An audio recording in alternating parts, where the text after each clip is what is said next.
Essa história aconteceu comigo em 2016, durante um verão em Washington.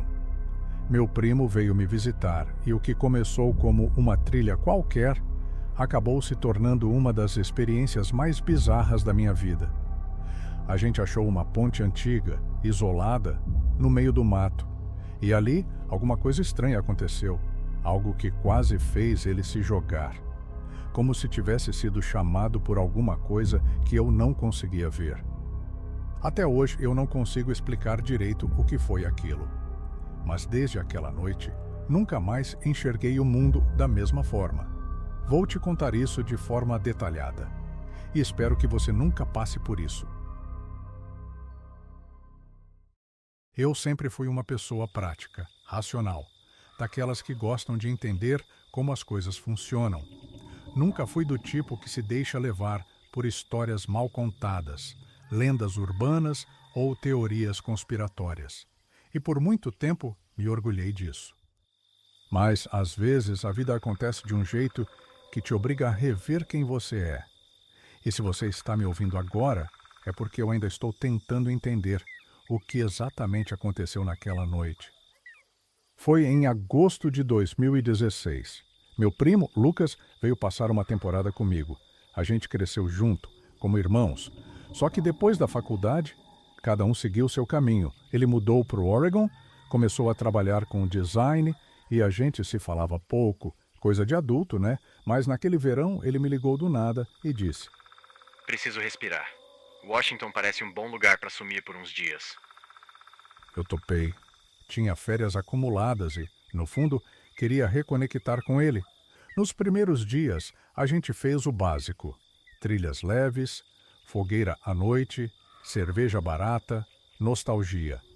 Mas logo ficou claro que algo estava diferente nele. Lucas sempre teve essa energia impulsiva, mas dessa vez parecia inquieto, disperso. Falava muito pouco, dormia mal, tinha olheiras fundas, um olhar vago, como se estivesse longe o tempo todo. No quarto dia, ele me acordou antes das 7. Tinha feito café e pesquisado uma trilha nova, uma que ele não conhecia, mas queria muito ver. Era a primeira vez que o via animado em dias. Mostrou no celular.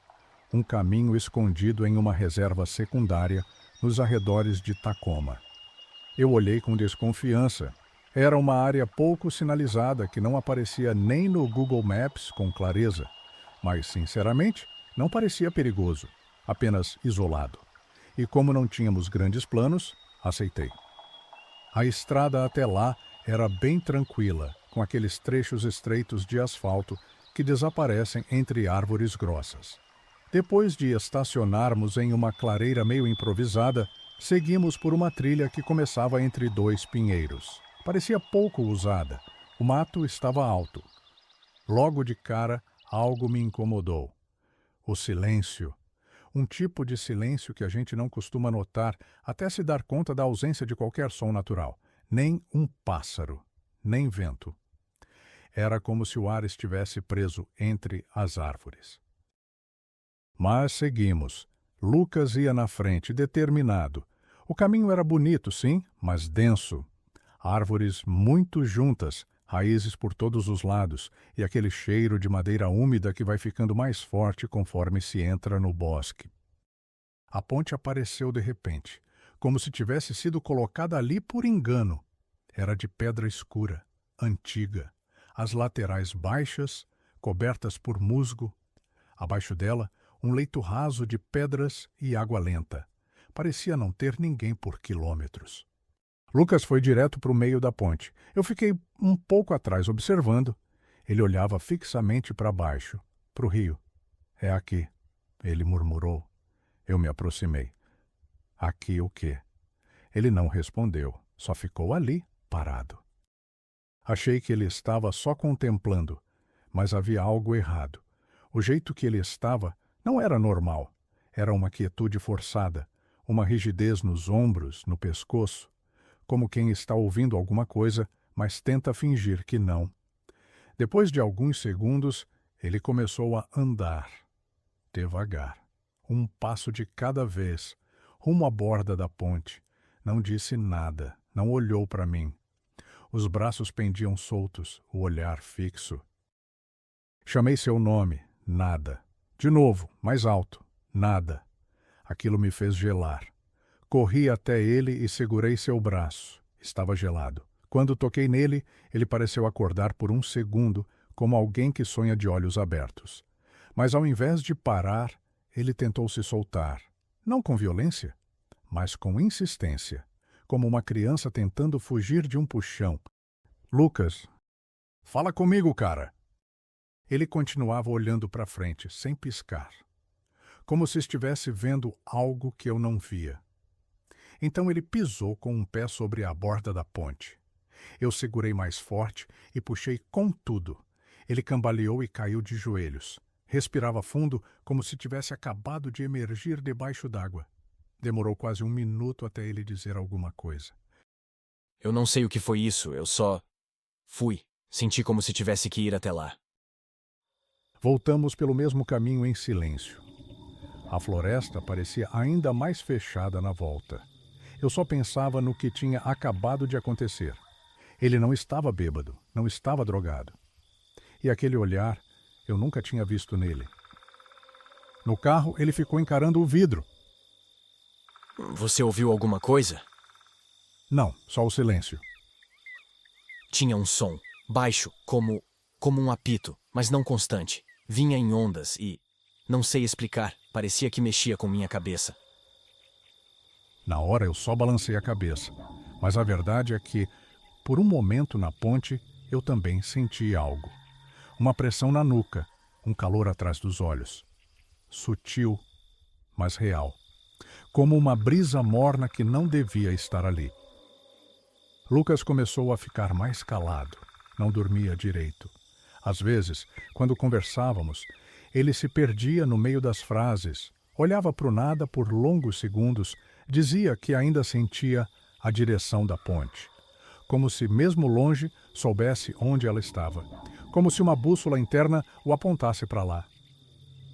Uma noite, acordei com um barulho vindo da cozinha. Era ele, descalço, parado em frente à porta de vidro, olhando para fora.